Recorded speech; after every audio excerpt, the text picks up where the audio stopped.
If you have a business in China, if you have a company in China, you know how difficult it is to keep your employees. And as lawyers, the questions that we always receive from foreign investors, foreign companies in China, is to know whether it is possible or not to grant stock options to their China employees. The answer is yes, with some particularities, and there are basically two main options available.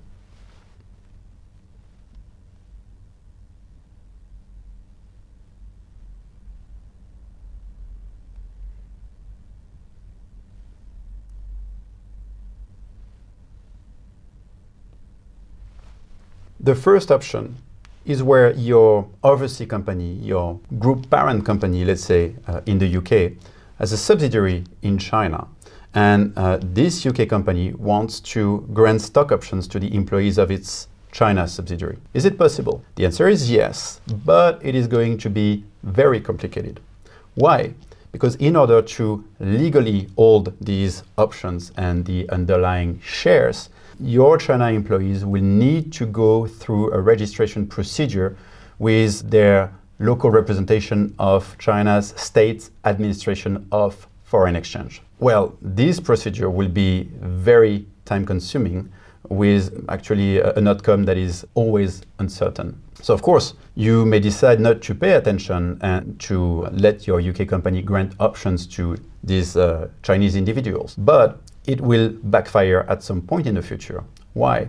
Because if the registration procedure was not completed, then it will be basically impossible for your China employees to repatriate the funds that they will generate, that they will get at the time of reselling their shares in the UK company. It will be impossible for them to repatriate those funds to China.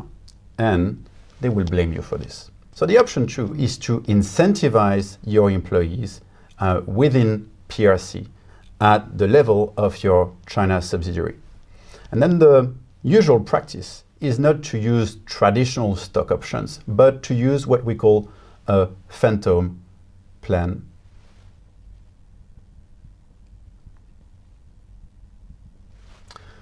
So to understand the difference between a traditional stock option plan and a phantom plan, we must first remember the basics of stock option plans.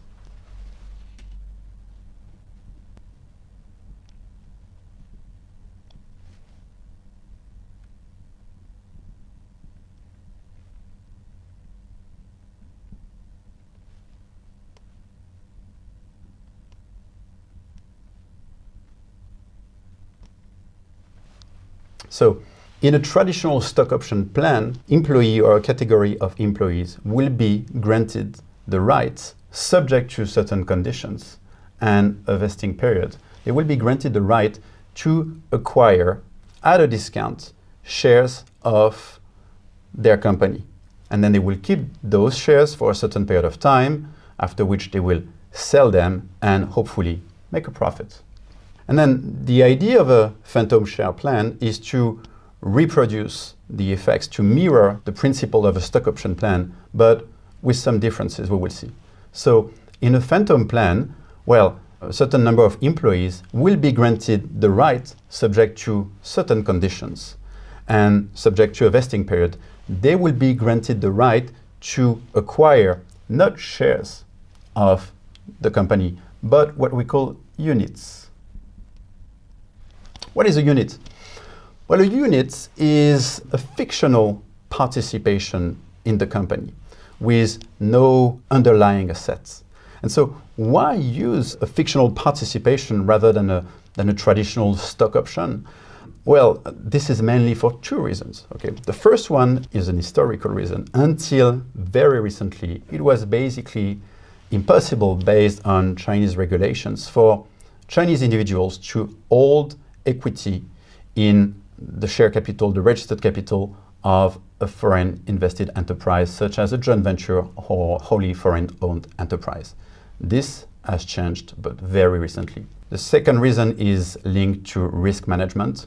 Basically, the fact to grant indirectly or directly a participation or right to a participation to individuals in a foreign invested company may result in a loss of control over this registered capital. So this is why, in the context of phantom plans, the employees will be granted units rather than shares. They will keep these units for a certain period of time, and they will not sell them, but liquidate them and hopefully make a profit. At the time when they will make this profit, it will be, from a tax perspective, treated not as a capital gain, but as part of a salary or bonus subject to salary tax. Stock options in China, China sauce, same, but different.